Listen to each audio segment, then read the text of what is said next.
We continue our coverage tonight of the Big Freeze 1 year later, looking back at last year's devastating and deadly winter storm that left millions without power for days. Fox 26 meteorologist John Dawson shows us the science that went into forecasting that storm. Before I dive into where this big freeze lands in the record books, I want to point out that this event was very well forecasted. On Sunday, February the 14th, the National Weather Service placed the entire state under a winter storm warning, knowing that this would be dangerous due to cold, wind, snow, and ice. And here is my forecast for that week. Now, the actual lows that occurred on Monday, Tuesday, and Wednesday were 16, 13, and 32. And I'm not trying to brag. This is not flawless. But my point is, the entire weather community was able to see how cold this week was going to be.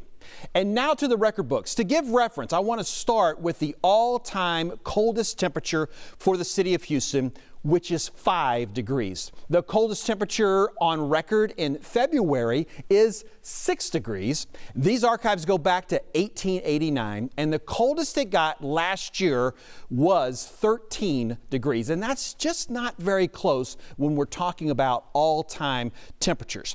I thought, though, that the duration of cold may push some of the records, but it really didn't. If you took the average, the coldest 7 days, and you averaged that temperature for the city of Houston last year, it was 31.5 degrees. The 3-day lowest average temperature was 25.3 degrees. Now, that does include 44 hours straight of temperatures at or below freezing, which is certainly cold, dangerously cold, but it doesn't earn a prominent place in the record books. February 2021 was not even a top 10 winter event for the city of Houston or Galveston.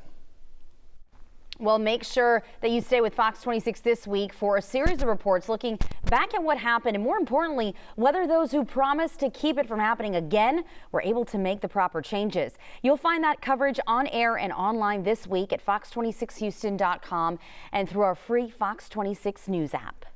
Well, let's talk about the weather now. Nothing like what we experienced a year ago. We have Chief Meteorologist Dr. Jim Siebert with a more somber outfit today. Oh, yes, that's true. Valentine's is over, so yes. I'll have to put the kisses jacket away. Okay, so JD was talking about the low temperatures. Let's talk about the high temperatures for a second, okay? The high temperature on February 14th last year was 37 degrees. Today it was 25. A year ago, it was 25 degrees. We didn't even get above freezing, and we were in that deep freeze. Well, let's talk about what happened today. 72.